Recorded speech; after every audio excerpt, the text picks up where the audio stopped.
Olufemi Boyede, I welcome you with all humility to please welcome everybody today. Thank you very much, Lady K, and thank you, my ever supportive, excellent technical team, Dr. Taiwo, Sheifumi, Tommy, Lady K, and I'm sure at some point Benga or Shinaike should be joining, and one who has taken what we call a sent in apology, our technical man too, Mr. Ibrahim Haruna. Thank you all for sustaining Talking Trade and ensuring that we are able to come to our viewers across the world timely on this first Saturday of every month. I welcome you all. Talking Trade and Investment Global was actually created to address or to provide a platform where we can talk about the things that inhibit trade. It's even though we have a preponderance of Nigerians on the WhatsApp group and on this platform, you can see from the attendance at the webinars that TATRIC, Talking Trade and Investment Global, is actually a vehicle for discussion of trade globally, and we have participants, speakers, and joiners from every continent of the world. Like Lady K said, we have been at it now for just a little over a year. This is our 13th month of Talking Trade and Investment, and we have had very efficiently moderated with high quality speakers and high profile participants every month when we have had this.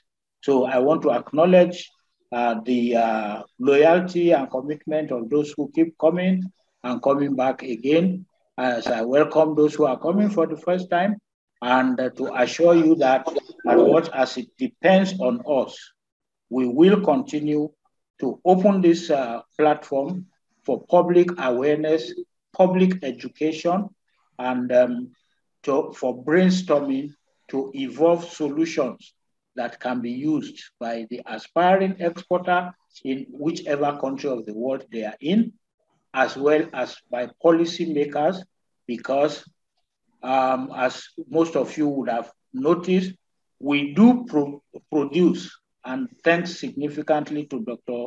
Toyin Taiwo, we do produce a flip book at the end of every webinar that is made available especially to the MDAs that some of what we are talking about concern. We ensure at the back end that they get a copy of the deliberations, and it's not going to be different today. So once again, I just want to say welcome, and please feel free as I invite you also. I'm sure Lady K will also be reading out the house rules, but I encourage you to, even while we are talking, put your comments and questions in the chat room. Again, welcome. Thank you so very much for capturing everything. And one other thing, if you look on the chat, you will see my information there. This is what we do every month, part of our networking. Please leave your information as much as you feel comfortable sharing what you do, what is your name, where are you located, your phone number, your email address. Please, you can share as much as you feel comfortable sharing. So without much ado, let me share my screen again to go to our website. So we have two co-panelists today. Welcome to Mr. Henry Otowo. He's the chairman CEO of Emiene Intertrade Limited. Who is Henry? Henry is a peace ambassador and certified management consultant. He retired from the Nigerian Export Promotion Council as Director, International Export Office in May 2016. He's currently the chairman of Emiene lntertrade Limited, a company engaged in the hospitality industry, agriculture, and consultancy in international trade with a focus on export trade. He has held 2 following portfolios: Commercial Attaché Head, Nigerian Commercial Desk, Embassy of Nigeria, East Berlin, East Germany in 1990. Commercial Attaché Head, Nigeria Commercial Desk, Embassy of Nigeria, Warsaw, Poland, 1991. Trade Commissioner Head, Nigeria Trade Center, Embassy of Nigeria, Brussels, Belgium, 1992 to 1995. Zonal Controller, NEPC Zonal Office, Akure, Ondo State. Zonal Controller, NEPC Zonal Office, Niger State. Is a Special Assistant Head Office of the Executive Director, CEO, NEPC Headquarters, Abuja, 2009 to 2020. Director Incentives Directorate, NEPC Headquarters, Abuja, 2010 to 2012. Director, Product Development Department, NEPC Headquarters, Abuja, 2020 to 2024. Director, International Export Office, NEPC Headquarters, Abuja, 2014 to 2016. Is the only Nigerian appointed by the federal government as director of 3 universities of the Southeast 2, Hanover, Germany, 2000, and Nagoya, Japan, 2005.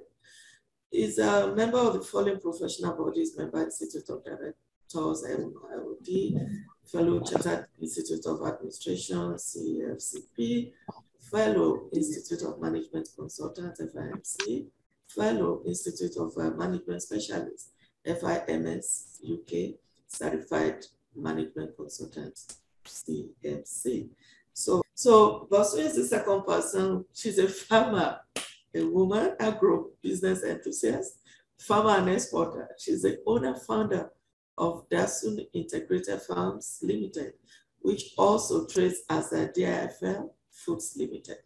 Her holidays saw her working as a manager at the Nigerian Social Insurance Trust. Just 1 second, something popped up on my screen. Thank you. Trust fund, from which she retired voluntarily in 2004. Upon her retirement, she immediately set up and founded her own dry cleaning and laundry business, Laundry Ideal Services Limited, which she ran actively until 2019. Following her initial HND obtained in the Federal Polytechnic in Laro, she attended various courses and holds certificates in entrepreneur advocacy and management, organic foods, agri-processing, export quality management, and food safety. However, in 2017, as a passionate innovator, ever willing to try new things, Mrs. Solarin decided to venture into agriculture. She founded Dasun Integrated Farms Limited and started a new journey into farming with plantain as her initial primary produce. Today, DIFL Foods has developed 35 products. The most popular are the plantain flour and turmeric, ginger, and garlic mix. She also supplies a wide variety of food items including catfish, crayfish, and honey. Mrs. Solarin is currently the chairperson, Export Group, Lagos Chamber of Commerce and Industry, LCCI, and also a member of the Small and Medium Scale Enterprises Development Agency of Nigeria, SMEDAN, and the Lagos State MSME. She has attended many trade fairs, including the She Trades Digital Forum event, TENET, February 2021, Lagos International Trade Fair, and Lagos MSME Exclusive Fair. Mrs. Solarin is married with children. So I hereby welcome Olufemi Boyede once more to kick off today's program. Thank you very much. Thank you again, Lady K. And just before I start speaking, I would like to welcome. I need to do that because I think respect begets respect. We have on today's webinar Dr. Mrs. Omolara Akonji, a retired Director Trade and Exchange of the Central Bank of Nigeria, who is also currently a member of the Board of Trustees of the Network of Practicing Non-Oil Exporters of Nigeria, Emiene. I needed to do this because I think that Dr. Akonji has shown an unparalleled commitment to ensuring the development of non-oil exports from Nigeria. And so we want to welcome you, Ma. Thank you for joining us today. I think she's muted. Okay, so thank you very much. The topic for discussion today is actually export for survival, market access imperatives. You would notice that over the past 3-4 editions, especially since the Executive Director, CEO of the Nigeria Export Promotion Council came to talk to us, we have been harping on export for survival. Of course, there is no better time than now to continue to drum that music that I am sure there is a fellow soldier on this webinar that I'm seeing here with whom we have been on this journey for more than 30 years. Dr. John Emiene is here, and I welcome you. And I believe that you will understand that export for survival that we have been clamoring for over 30 years, if it has now come to occupy center position, the least we can do is to complement the effort of anybody who has now bought the hymn book from which we have been singing. So I will try to kickstart. That's what I believe my role is as the lead speaker here today, to talk to the topic of today. And to do that, I want to do it in about 3 segments, maybe 3.5. The first segment is simply why Nigeria must export to survive. I will try as much as possible not to belabor this particular topic because it is something, if we decide to open up, we can talk for the next 2 days. So why Nigeria must export to survive? Number 1, the Naira is getting weaker and weaker. And I hate to imagine. Talking from experience, in 1990, I was part of a Nigerian delegation of about 40 that went on solo exhibition in Ghana, Sierra Leone, and Gambia. I was actually the pavilion coordinator, and it was my responsibility to pay the local staff. And whenever I took about $1,000 to go and exchange, I needed, I'm talking about in Freetown, I needed, those iron boxes that pilgrims used to take to Mecca. And I'm telling you, I'm not exaggerating. I needed about 2 or 3 of those to take the equivalent in leons to the pavilion in order to pay the workers their daily rate. I am afraid that if we are not exporting to survive, we might very, very soon be approaching that level. Again, from a recent experience, about 2 weeks ago, less than 2 weeks ago, members of the Talking Trade WhatsApp group will know that remember that I posted our presence in Lomé, Togo, with the technical leadership of Nigeria Export Promotion Council, where they had gone to open or to commission the Nexport Trade House in Lomé. And it reminded me of when I was a student. I played handball for Great Ife, the University of Ife. And when we got to international level, our camp allowance was 4 Naira per day. So when I went for the West Africa University Games competition in Yamoussoukro, Cote d'Ivoire, we were paid 4 naira per day for 16 days. And to help us, they helped us to change the money into CFA franc, which is the currency of the Francophone West Africa. Our 64 naira gave each of us 64,000 CFA. We spent and could not exhaust. But when I went to Lome this time around, my 1,000 naira, I mean, for me to get 1,000 CFA, I needed to put down 1,000 naira. It means that from 1 naira to 1,000 CFA, we now have 1 naira to 1 CFA. And it is still getting worse by the day. Now, the second point is that Nigeria continues to remain a monoproduct economy where the crude oil has remained the major contributor, providing over 80% of GDP. But what's happening to crude oil today? The price is rising in the international market, but Nigeria is not meeting its OPEC allotted quota. So we are unable to take advantage or to benefit from the world market spiral in oil prices. As of today, Nigeria is estimated to produce less than or maximum of 1.2 million barrels per day, while OPEC expects us to sell about 2 to 2.5 million barrels of oil per day. So if you do 1 million times 0, it will be 0.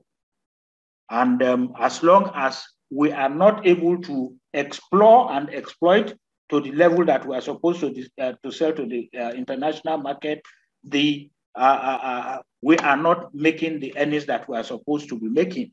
The result of this, of course, is what we are seeing. Today, the US dollar is 610 or 612 to 1 naira. About 2 months ago, you could still get it at about 470. Again, recently, we have discovered or we have read that the foreign reserve has continued to deplete. In actual fact, just last week, the excess crude account was reported to now have less than $350 million in it. That means that over the short term, Nigeria may not have enough money to pay for whatever it is that it is importing. Also, we talk about the growing demand for the US dollar because of several other socio-economic factors, such as the deterioration in our education system. There is now a high demand for foreign currency to pay school fees for the droves of Nigerian students that are needing to go abroad if they want to attain their educational aspirations while they are still young. And of course, if you go to any car mart anywhere in Nigeria today, whether in Lagos or Abuja, you are likely to see vehicles that are even not yet plying the roads in North America or Europe. Our taste for the exotic continues. Nigeria continues to be the largest market for South African red wine or for French champagne, even though we are supposed to be the poverty capital of the world. These are the reasons why it is imperative that Nigeria understand what the Nigeria Export Promotion Council is saying when they evolve their mantra, export for survival. If this economy must be reversed, non-oil export is the only solution. The second segment of my speech here has again to do with the fact that assuming we now understand that we must export to survive. Okay, so talking about export promotion to the detriment of export development is actually what will lead us into the topic of today. Under the Obasanjo administration, a presidential team was raised that went around the whole of Africa promoting Nigeria as the world's biggest producer of cassava. And therefore, everybody even went to produce even more cassava. to the extent of it came to a time, and this I'm talking from personal experience, when yours truly was actually contacted by no other than the deputy governor of Bayelsa State at that time, who eventually became Nigeria's #1, to help them to look for people who will come and buy cassava right inside the soil, because Bayelsa had spent so much money in producing, and when the time for harvest came, the market was not there. The reason for that simply was because we had advocated, we had advertised so much the profit that could be made from cassava without providing a market access. Now we have a small and medium scale enterprises development agency of Nigeria. In my rough estimate, over the past 10 years, SMIDAN has conducted youth entrepreneurship development program, women entrepreneurship development program, and all manner of entrepreneurship development program, all of which are very rich in content and provided by licensed business development service providers. They will probably have produced a minimum of 1 million trained, certificated micro, small, and medium enterprises who are now knowledgeable and are producing to world standards. But when they produce, what happens to the product? Now they are looking for market. So market access remains one of the most challenging issues to the SME that is developed from in Nigeria. That's the reason for today's talk. Yesterday, or was it day before yesterday, on the Talking Trade and Investment group, on the Tatric WhatsApp group, we had the Commissioner of Commerce, Industry and Cooperatives, Edo State. I think she must be on this call. She should be on this call. And then we were brainstorming on how difficult it has been to actually get products, not only of Edo State, but of Nigeria, to penetrate a market. It's important, it's imperative. Now is the time for SMEDAN actually and NEPC to now inculcate market development into whatever strategy that they are doing. That way, we will not be having the challenge of market access. Again, remember, the topic for today is export for survival, market access imperatives. So what do other countries do? Segment 3, I'm going to talk specifically about 2 countries that are making waves in global trade. Australia. Australia has a scheme called the EMDG, Export Market Development Grant. Don't laugh when I tell you what Export Market Development Grant covers, but this will show you how seriously the people who are making waves in export market, how seriously they take support for their exporters. Now, under the Export Market Development Grant, if I make a call to an Australian company that I have seen their product online and I'm interested in importing this product, I use Nigeria as an example to tell you how far it is from Australia.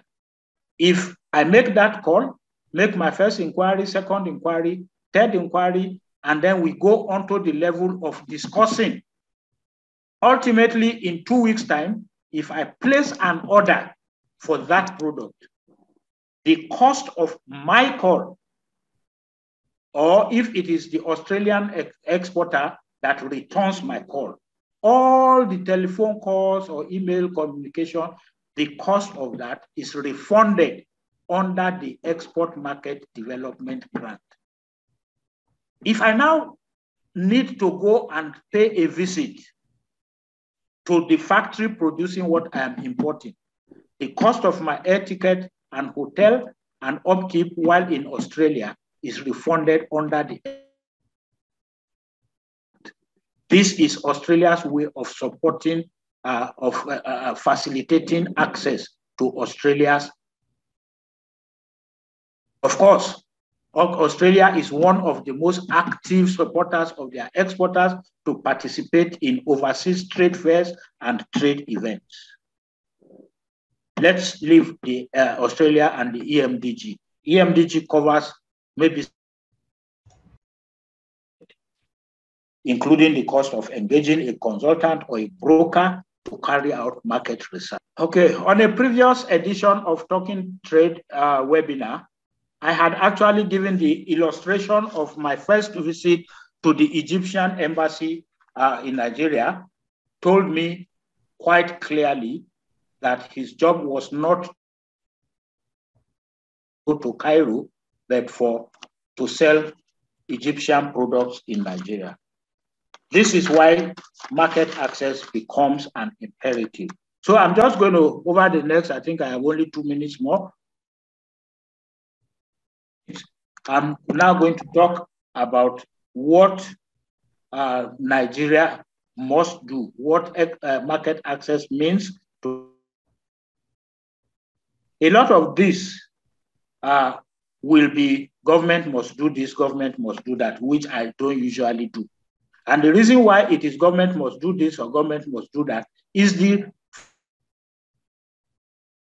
the Nigerian exporters have on their own, at least 90% of the time on their own, with their own.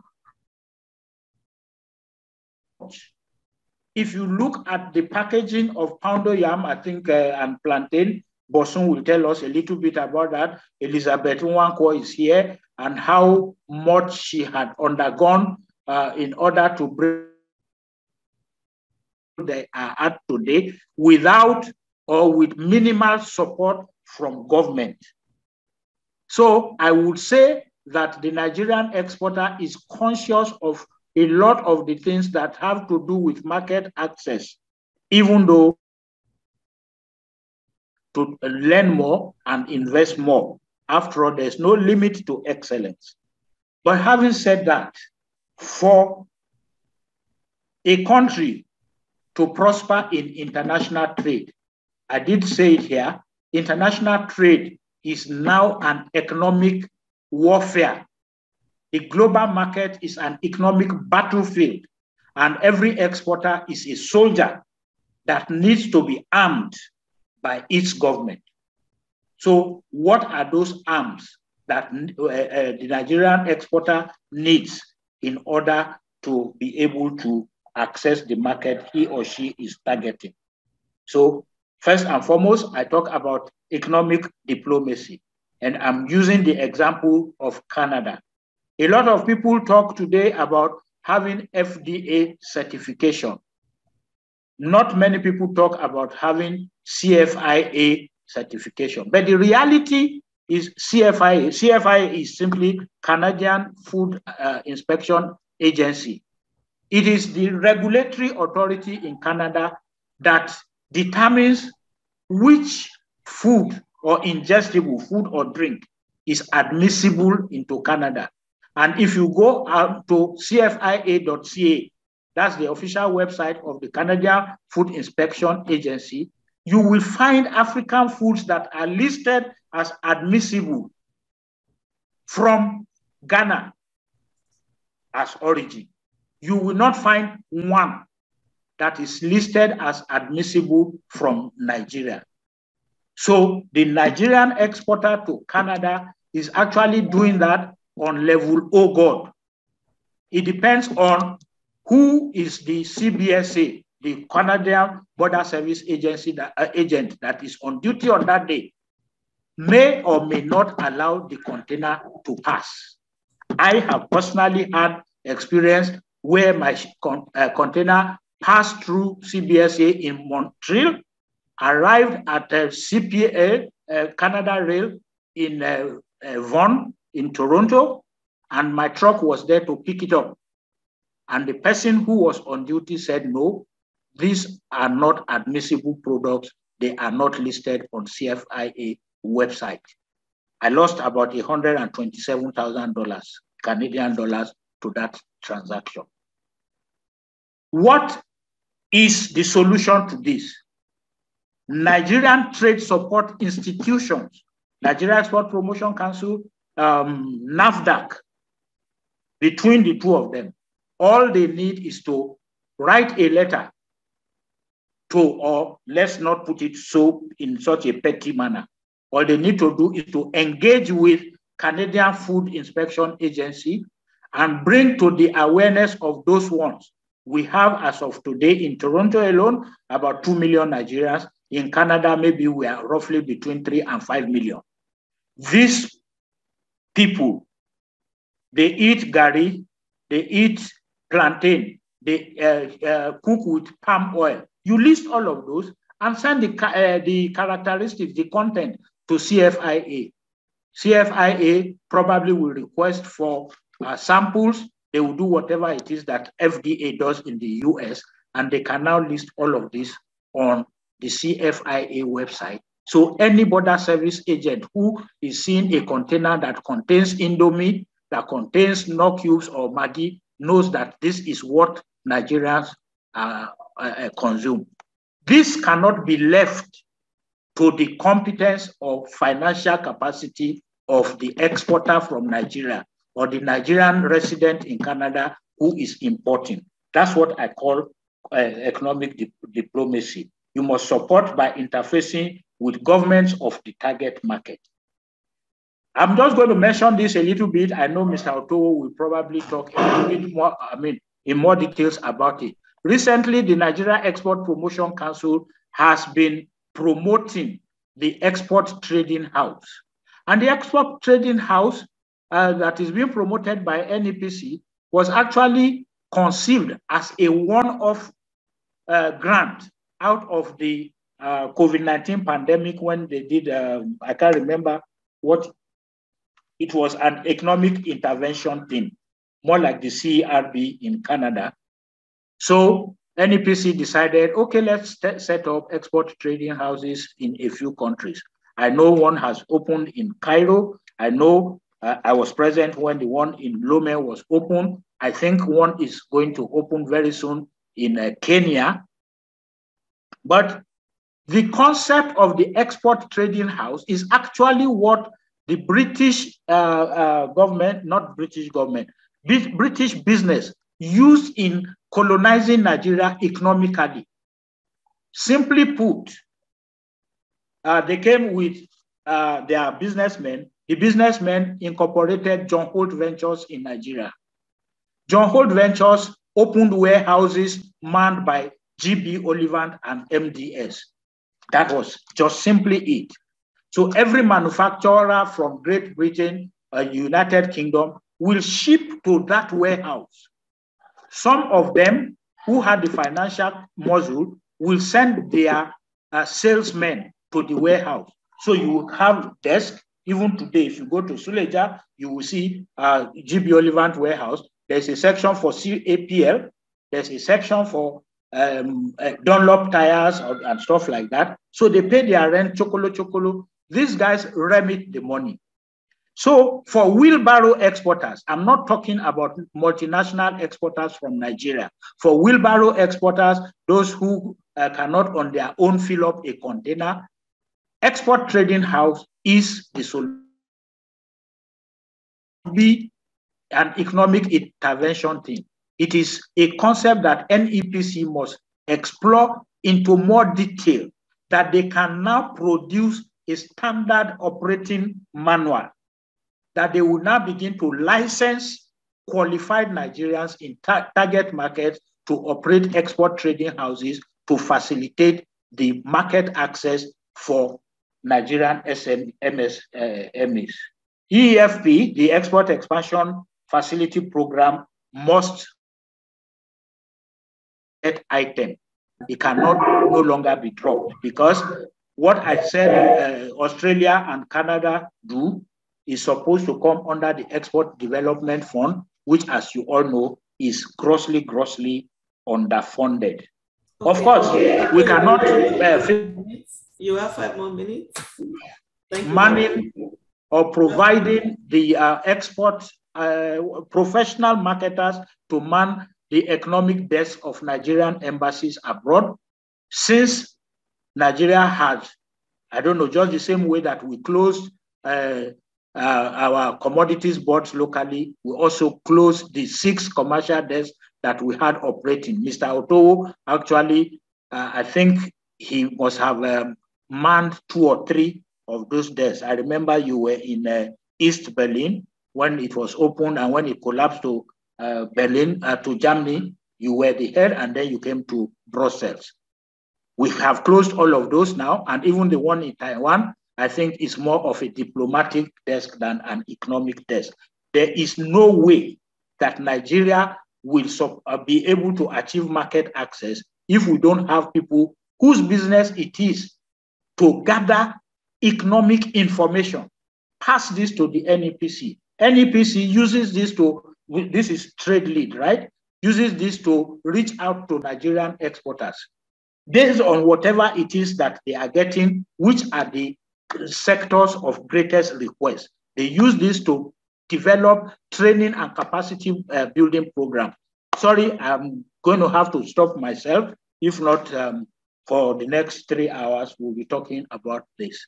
Again, the topic is export for survival, market access imperatives. And I want to thank you all for listening. I'm also on standby for your comments and your questions. Thank you very much. The topic I have before me is export for survival, market access imperatives. Let me come in from here to say, I just pity NEPC. You know why I pity them?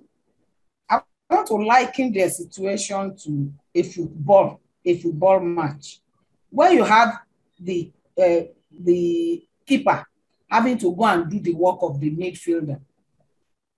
I don't know so much about football, but it means the man is running from pillar to post, trying to help his team. That's what I liken NEPC to. They have their mandates: trade facilitation, market access. But what do? You find them now coming back, produce seed for people. Go through this one, go through that one with the meager rates that they have. So please, can you just scroll up? Okay. Scroll, please. Yes. What is survival? I want to come from there so that we all understand what we're saying today. It's the state of fact of continuing to live or exist, typically in spite of an accident, ordeal, or difficult circumstances. We must therefore endure, withstand, persevere, get through, continue to subsist and exist. What does that tell us? It means for us to survive in this nation. When Mr. Boyede was talking, he reeled out all the issues and the problems. And I don't want to sound pessimistic. It appears that the government is unable, I don't want to say incapacitated, is unable to trash that place. Because what I have seen, what I have known is that when issues like this are coming up, then government should do something. But maybe because there's so many big wigs, but let me just do that. So it now means that the solution, and whether we like it or not, we are the exporters and we should come to rescue this nation so that we can all exist. I want to ask a question. We are in very critical, okay, let me say before I ask the question, we're in very critical time in Nigeria. Though it's the world over, but ours have been due to neglect of the past. Unfortunately, many of us who are innocent are the ones to pay the price. From our definition of survival, it then means that all hands must be on deck to ensure that Nigeria thrives and that Nigeria succeeds. How many of us can migrate all our relations? People will say these days they want to jackpot, they want to run away, and they are all doing it. But can you go with all your relations? So when things are bad, it affects you as well. So if we think, what's my own? There is so much in your own in it. So I want to say the mantra export for survival can't come at another time than now. So this mantra should work better with what I call the value chain within the intergovernmental agencies. I will explain myself soon. So NEPC should actually be the last agency within the agri value chain. And within that intergovernmental value chain, because they provide, their role is to provide market access. Let me also now name these intergovernmental agencies and what they should be doing. We have the federal and state ministries of agriculture and their relevant parastatals, like BOA. What should be their jobs? Helping the farmers to grow the right seed, monitoring them through this, what do we call these people that inspect farms? And then they help us bring out the best, because before you go for export, the products from the farm it's the first stage. And before the products from the produce from the farm will come out, the inputs are all necessary. Why can't we have some of these agencies do some of these things so that those who are real growers, the real farmers, like I am one, because you just find out that there is problem. In fact, I carry two problems as a farmer and as a processor, and in fact, three, and as an exporter. How many farmers now do you see can go to the farm? People say things are expensive, and that's why sometimes even when we have these products, can we compete properly? Because the products will be expensive. Like I told an audience recently that I haven't gone to my farm in 1 year. Why? I don't want to be kidnapped.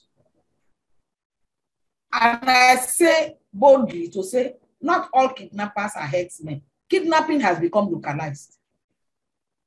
Because somebody just looks at you and says, oh, this mama has money. And then before you know, they connive with your staff, connive with one person, or they know when you are going to your farm. I was saying the ministries should do their bit. Then when you leave that one, we come to NAFDAC. When these products come out and then the processors produce, we need to be standardized. There are too much over-regulations. I am participating at the current Lagos MSME fair.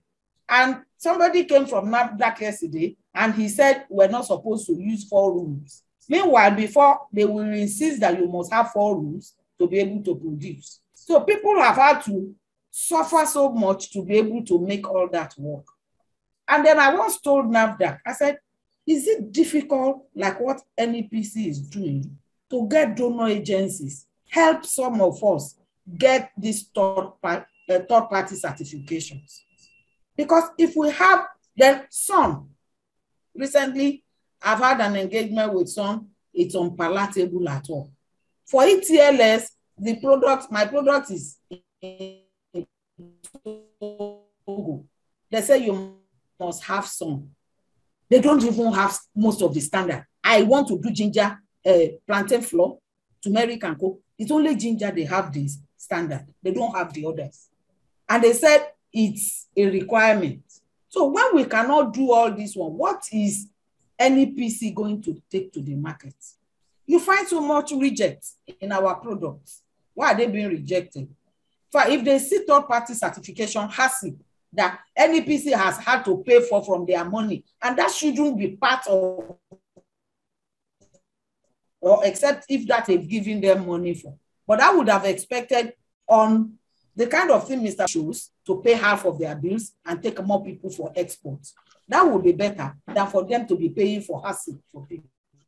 So we have CBN says recently that they have paid about 3.5 billion to exporters. How many?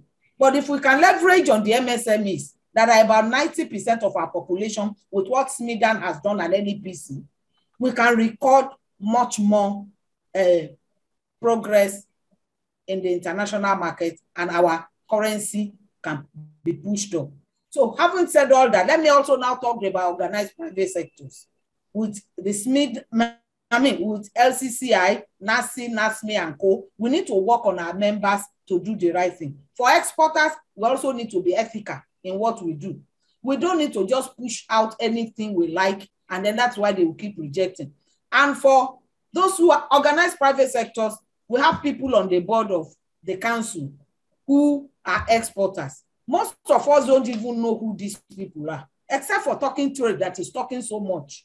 But what I want to recommend is that we need to keep talking. If we need to carry placard, let's carry, but not negative placard, such that will help NEPC to perform on their mandate. So thank you. Let me stop here. Good afternoon, everyone. Thank you very much. Yeah, I first of all want to commend the Talking Trade team for putting this platform together, which has in no way assisted, you know, the export operators, you know, giving them up-to-date information on how to go about export business. It is also good to reconnect with some of the faces I've seen here, notably Dr. John Emiene, whom I have not seen for quite a while. So I'm happy to be here. I am going to look at, you know, what market access is. And of course, after that, you know, the severe issues exporters face, and then the solutions that, you know, we can proffer. Unfortunately, my talking notes are not ready, but as soon as we are done with this, I'm going to forward it to the platform so that it can be put online. Well, market access is essentially the ability of a company or country to sell goods and services across borders. It is used to refer to domestic trade as well as international trade, although the latter is most commonly used. Market access is often negotiated between two or more governments. And of course, these negotiations involve pushing your products, you know, to international markets under the platform of bilateral or multilateral negotiations. Now, the need for exports has been eloquently addressed by Mr. Boyede. Forex is needed for developmental purposes, creation of jobs by government in the home country. Now, in prosecuting export trade, there are certain issues that exporters face. And these challenges can be categorized as internal, which has to do with supply side constraints, as well as external, which has to do with demand side constraints. The report by the Asia Pacific Economic Cooperation of June 2010 captures these challenges that are applicable to most countries worldwide. I'm going to talk specifically on the issue of, you know, WTO agreements as they affect market access. Now, the WTO agreements have 12 main agreements, apart from, you know, some agreements that have to do with plurilateral or multilateral agreements. But basically, there are quite a number of these agreements that impact on how market access can be assessed. You have issues like agreement on customs valuation, agreement on sanitary and phytosanitary measures, and then agreement on safeguards, and of course, agreement on import licensing procedures. We are aware that some of these agreements, most of them are unknown or our exporters are not conversant with. For instance, the EU has over 40 trade agreements with close to 80 countries. So there is a need to be conversant with WTO rules and agreements. Ditto, the African Intercontinental Free Trade Agreement, the ECOWAS CET, the ECOWAS ETL, LS, and of course, the Economic Partnership Agreement. It may interest us to note that Nigeria has bilateral trade agreements with about 16 countries, 9 MOU agreements, and then of course a trade and investment agreement with countries like USA. And of course, we have agreements like AGOA, the GSP and GSTP schemes. So most of these agreements, some of our exporters are oblivious of the salutary provisions with respect to trade preferences that are available. So there is a need to be conversant with all these agreements. And in view of the time constraint, I would like to talk about the issue of trade houses. Well, fortunately, I was one of the enablers that was involved in the screening of these special purpose vehicles. And during the course of our screening, or based on the presentations by the operators, I will hasten to say that about 80% of them are not actually conversant with what the scheme is all about. And as a result of this, instead of building our pyramid from the top, there is a need for capacity building, for the operators of these special purpose vehicles. And again, what type of export houses are we talking about? What is going to be the modus operandi? Is it going to be on merchant basis? Is it going to be on proprietary trading? Or is it going to be sales to engage in, in order to get, a commission?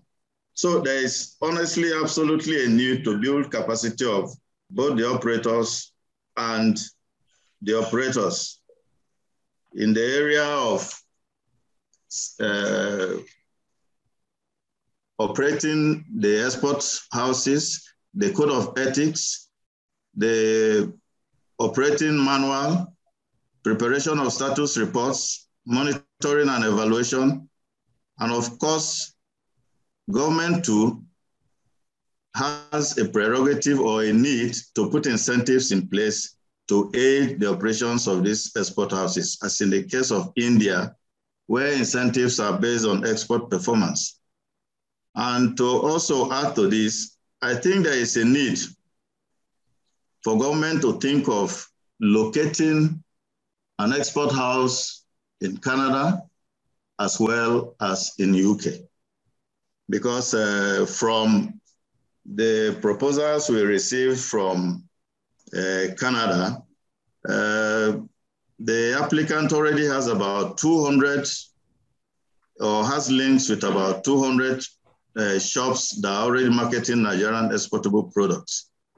Unlike some of these other outfits that don't even have, facilities that will market Nigeria's products in this, their target markets. And of course, UK, that has been our traditional market, based on the UK-Nigeria Trade and Investment Diagnosis Study. There is a possibility for Nigeria to make about $541 million in respect of new products that have been discovered to be marketed in UK. So having said this, I want to advise that we or Nigeria should seriously think of, opening these outfits both in Canada and also in the United Kingdom. And of course, the reopening of SY trade centers and commercial desks to boost economic and trade relations is also paramount. And most importantly, there is a need to train and retrain stakeholders, that is MDAs, exporters, Nigerian embassies, and High Commission staff in economic diplomacy. And of course, increased local and international publicity for some of our made in Nigeria products. Where for times constraint, there are other issues that I would have loved to talk about, but for now, I think I will end here. The only comment I have at this stage is to acknowledge and appreciate the two panelists and the depth of the contributions that they have made. I've been following the chat box, and I can see that there are really vibrant, very vibrant suggestions here. But again, I think, Lady K, if you don't mind, I hope he's still there. I mentioned in my presentation the case of somebody who manufactures toothpaste that I believe are of the greatest standards. He shared with me the challenges over the past 1.5 years of him going it alone. You remember I said, I don't like talking, our government must do this, government must do that. But if you look at the cost of actually trying to launch into the international market. So I don't know, maybe before you open the floor, maybe you want to ask Mr. Macaulay to share his experiences. Thank you. I would believe that that's Emmanuel Macaulay. Is that him? I think so. Okay. Yes, I am. So very good evening, all. It's a wonderful thing to be here. My name is Emmanuel Oscar Macaulay. I'm a manufacturer. My company name is McDaniel Personal Care Limited, located in Abeokuta Industrial Estate, Ogun State. Thank you. Please, you have 5 minutes. Yeah, fine. We are manufacturers of premium quality products, and the vision is generally you find out that most manufacturers, 90% of manufacturers in Nigeria, or close to 95, are foreigners. And as a foreigner, they have come here to make money. They have come here to make money. But we looked at it and say, what is the real challenge Nigerians are having, or why products manufactured in Nigeria face some this kind of discrimination? And it is basically due to standards. Well, for a foreigner coming here to manufacture a product, what he does is going by the minimum standard acceptable by regulators. But we went ahead to procure the best of equipment from Europe. And today, if I share our products with you, you see that they are premium products, well packaged, meeting international standards. And okay, fine, enough of that. In the last 1 year, we've been trying to get across to the international markets. We've sent samples to retailers worldwide, Walmart, Amazon, and to some other ones in the UK. But the challenge we have is, one, regulators overseas. Okay, a case in point is Canada.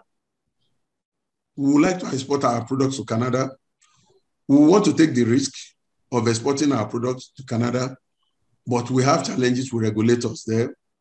There is a thin line. From my experience in NAFDAC here, our local regulator, there is a thin line. For example, the toothpaste, let's say it could fall to a drug. It could be classified as a drug if you make some claims, and it could be classified as cosmetic if there are no claims.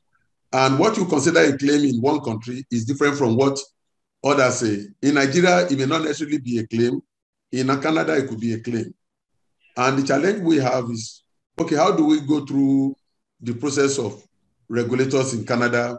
We have that challenge. We try to talk to consultants. We are not making it. And we are ready to export our product to Canada on our own, even get a warehouse to put it there. But what we were made to understand by Mr. Boyede that, look, for it to be in the retail stand, especially with big retailers, we have to pay on a monthly basis to, for example, Costco, about 1,000 Canadian dollars for displaying our products until it generates enough consumer offtake before we will be given another. So those are the challenges we are facing. So we were thinking that, okay, on this, through going through this particular forum, we may have people of like minds that, look, this is what we want to do. We can join hands to do it. And that is why I'm here this evening by our time here. Thank you very much. I don't want to look at you, but so many. Thank you very much, Lady K. Thank you so very much. I see that. Thank you. We appreciate you sharing this with us. We need a more robust time with you. We really need hands-on to it to understand what is really going on and how we can solve the problems. I see your hand, Femi Boyede, but can Johnny Semede quickly? No, before John comes in, I was going to actually say it's time for Lady K to open a prophecy house because you took it out of my mouth. Well done, Mr. Macaulay. There's no doubt that we need to bring people like you back again. But what I was actually going to say is a point of information.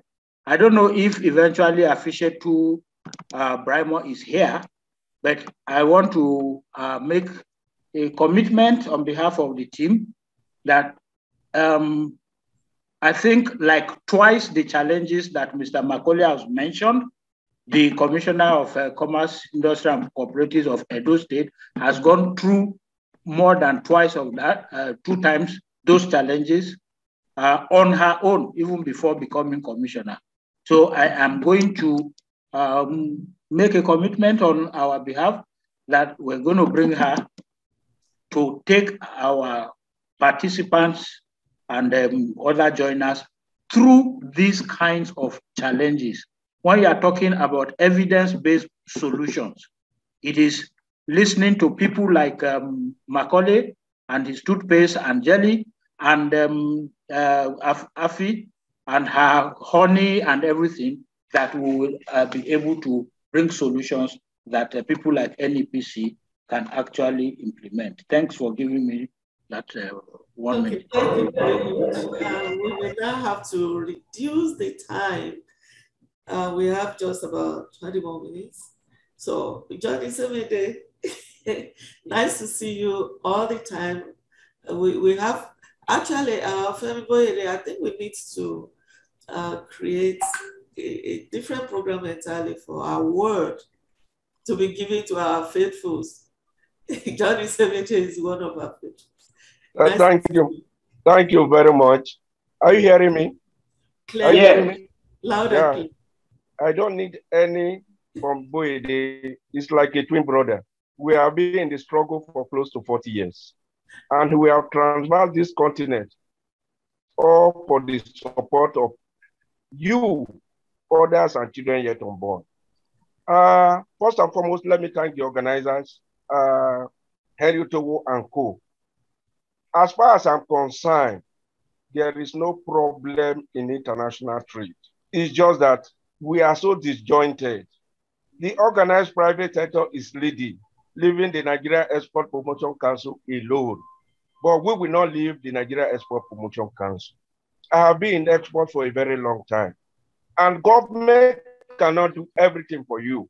NEPC has taken me. No, NEPC took me to about 27 countries. I have visited more than 50 countries on my own, and I have organized solo exhibitions on my own. We started the export warehouses with Boyede, Otowo, the other guy who was retired long time ago. I was able to produce books without government support. So when Boyede came up with that issue of 1984, I was in Yamasukro, but I never took part in any event. It was 1,000 CFA to 1 Naira. Today, as I'm talking to you, I came from Cameroon only yesterday.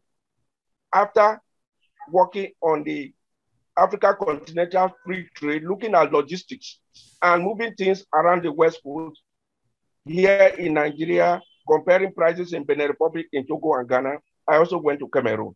As I'm talking to you, it's 1,200. So exports of fiber is important. It's not a tea party. Even when you are talking of globalization, if you are not prepared, be prepared to fail, because the 54 or 55 countries that have that agreement very soon will be showing us red cards and all that.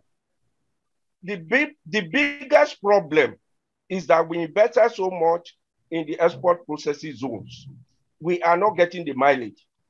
And they are not telling us about new markets developed, products leaving the shore, and so also whether they can work with the houses were establishing all over the world.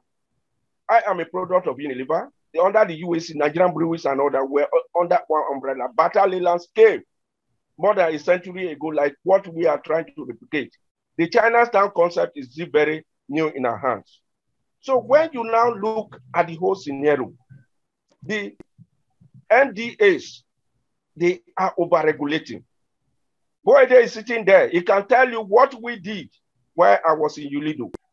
I was export manager of Unilever, and I was a gold medalist. In cowbell, 14 countries within 2 years. Boyede was the one who registered my MIBS, manufacture in Bonn. I insisted before I joined cowbell that things don't work here if you don't move me to Benin Republic. Move this thing under ECOWAS ETLS. Move it to the Francophone countries, I will not give you results. Then we talk of inspection. When they are sometimes inspection not even carried. At the end of the certificates acquired. And when we have rejections, they will go under and leave the exporters alone. And I'll be talking to exporter. If you get certificate of origin and you get any certificate for any MDA, come and meet me, I will take it. I will lead you to a lawyer. Because we cannot continue like this, that some of us go to the UN, we go to Oxford, and all that, we talk the club for us, and there's no result at all. Another painful aspect of it is that the MDAs have no target, and they still run this country, not knowing that we have a foreign policy that is not tied to trade policy, so economic discipline. They don't know that trade is a battleground. We have the head of the WTO, and she's preaching that we have bilateral, multilateral, and plurilateral. The summary of the whole thing is that there's nothing like free trade. It's only fair trade when you are prepared. When you now talk of markets, I can give you about 40 markets and about 100 ways of doing costing. The issue of rejection was what we worked on for 5 years. It is wrong in this country for people to come and be giving us Canadian or American standard. It is not you to give standard. General Ibrahim Babangida came up with NAFDAC, raw material and all that, for them to support importers. That was part of the requirement we were looking, we discussed with General Babangida, EcoBank, and all that, so that we'll be able to fly in West Africa. They have now moved into the port. Instead of doing, they can only inspect goods of export if they are invited. You cannot determine, because if I am looking at animals, already animal, I can look for grade 3 cocoa to move out of this country. The days of commodity board, we are not. Export is still very disjointed, and Export Promotion Council is being overloaded. There are no leakages because the farmer has no technical school, nobody is supporting in terms of seedling, infrastructure, fertilizer, packaging. Those who are exporting don't even know the Ecoterm to use on the destination. Those in the domestic market and those who are into export, there is no leakage or target to the ambassador. Finally, on the area of Australia, I can give you more than 100 examples. I just give you one. Okay. What is the role of NEPC? Is clear. What is the role of NETIM? Also clear. What is the role of Central Bank? That is now taking the job and making it difficult for us. The event we had in Lagos, that was when our NEPC boss was in Togo. And it was the bankers that were clapping. Are they exporters? Are you taking my job? Or are you taking responsibility? Is it your duty to give a target? Okay. Assets market, we are going to look at that. Thank you very much. Thank you so very much. Like I said, we are bringing back this session because a lot of messages coming in. We really need more of this. Thank you so very much for being a supporter. We are closing this down by 1:40. We have just 8 more minutes to go. Meanwhile, I have from Sani Tahir Hamid. Nigeria has a bilateral agreement with 18 countries, and it has an MOU agreement with how many countries, please? Is there an answer for this? Any of the 3 or 4 can jump in? Yes. Okay, 1 minute. As the former director of NASIMA. Okay. As the former director of NASIMA, you cannot, what I have in mind, people sign agreements and put in their private pocket and begin to organize trade fair and trade mission with it. Nobody can give you a concrete answer because as I'm talking to you now, we have over more than 600 agreements. So in 2013, I wrote a letter to President Jonathan and copied Agaga. Boyede was in that office. That let us know those who are running business in Nigeria. In the Francophone, like Benin Republic, you have only one chamber.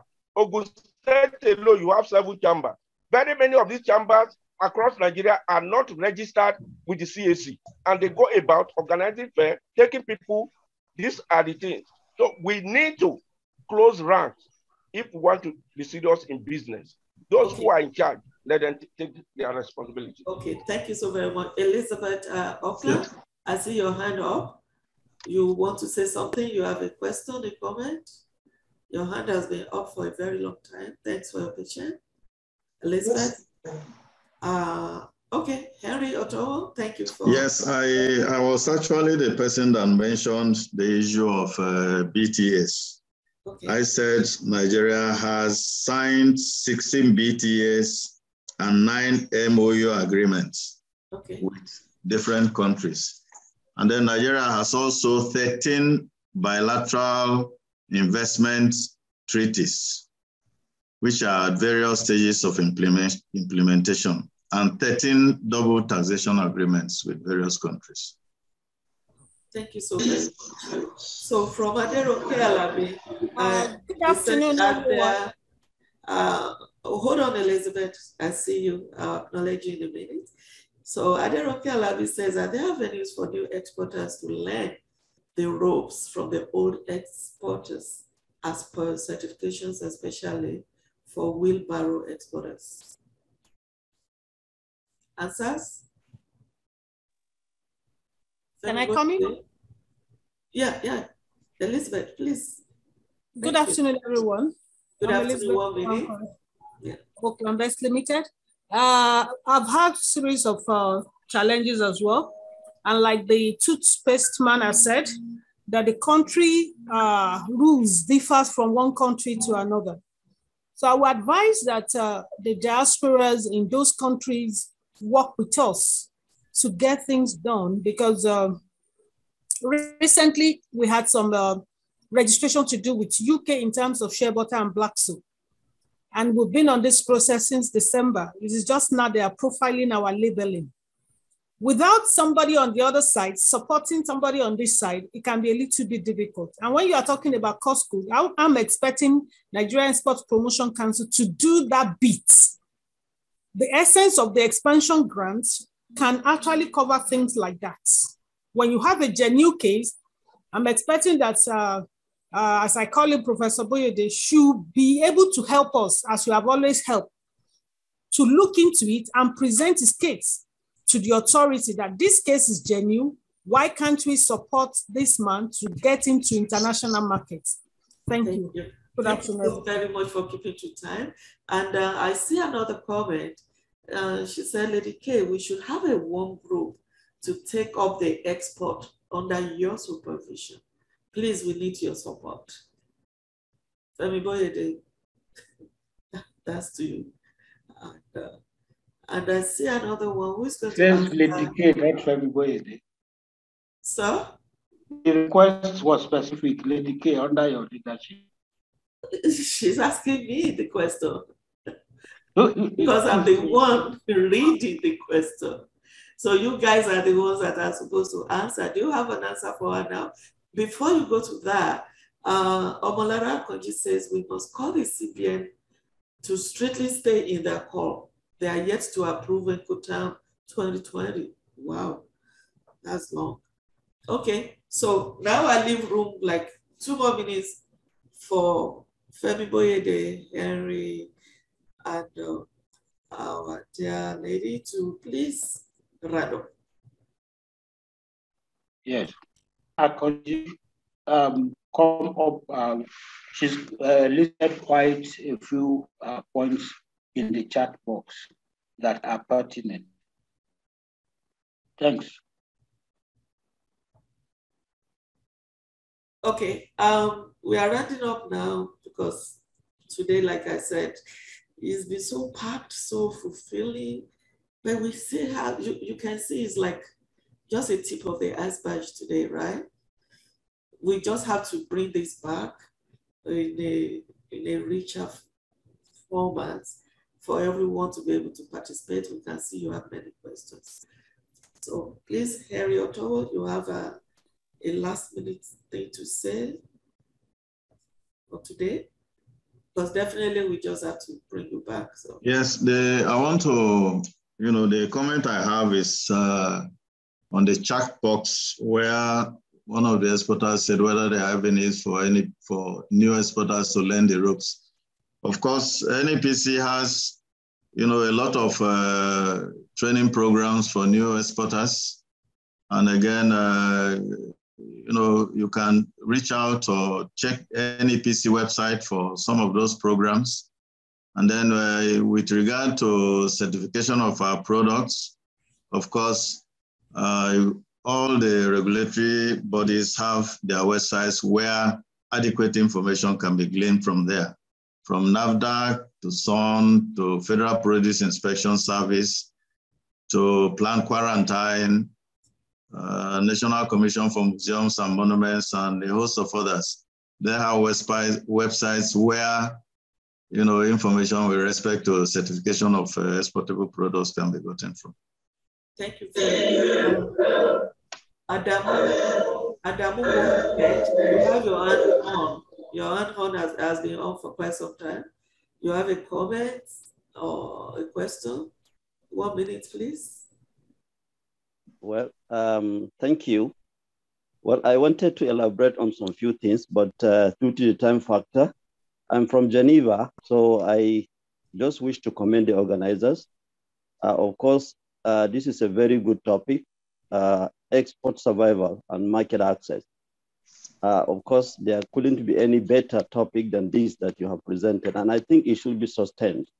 It should be a continued one, not only within the webinar, but I believe that there should be a program in the national television of Nigeria that this program should be on, so that the exporters who have been facing such challenges due to massive knowledge should be able to yeah, you sent invitation to me and I decided to join. I really enjoyed the program. So thank you so much. The time is very limited. Otherwise, I needed to highlight some few things, especially the intervention by Harry Otowo, whom highlighted some few WTO agreements that have some impact on exports. Well, maybe another time I will be able to give more elaboration to that. But honestly, the topics covered is very important. And as I said, that the organizers should not only limit it within the webinar program, it should go into the national televisions so that the exporters should be able to have more in-depth into all this information. Because over the years, we've observed the exporters' challenges are really lack of adequate knowledge of export businesses. So many want to be into the export businesses, but they will not really do some groundwork to start the businesses. So these are the challenges which some of them are facing in terms of most of these export regions. So it's important that massive sensitization and so on should continue so that our exporters will have adequate and required knowledge of the export requirements so that they wouldn't have been facing some hitches. Of course, every country needs to export for them to get foreign exchange to develop. All right. So, and therefore, market access, there must be certain procedures and knowledge that you need to know before you get market access. So, therefore, those are the key things I think we need to leverage on so that all exporters should know. And the information provided by Dr. Boyede, I think most professionals like you in the field who have knowledge of some of those information that are lacking, I think it's your responsibility to help the country to be passing those information, like the one you pointed on Canada, that the list, which doesn't have any of the Nigerian products. So I believe that the Export Promotion Council should know of this, the NAFDAC should know of this, so that the needful should be done, okay, so that the Nigerian product should be there. Yeah, okay. Thank you so much. Thank you, thank you, thank you, thank you. We truly appreciate this. I can see that Femi Boyede, are you there? Femi Boyede, can you hear me? I can see your head. Speak, say something. Uh-oh, he's not hearing us, but we can hear him clearly. And okay, so Mrs. Solarin, you want to quickly say something? Femi Boyede. Okay, thank you still cannot hear. ma'am.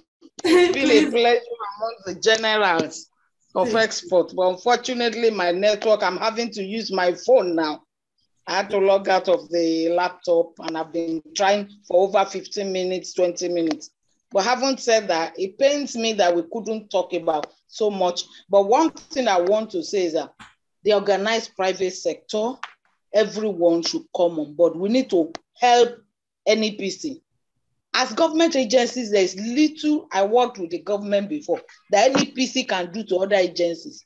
But if the exporters, those of us who feel the pain, Mr. Boyede was talking like what people have done. I've had to sell shares that I bought, Wando that I bought 22 naira, 3 naira last year to be able to add it to what I do.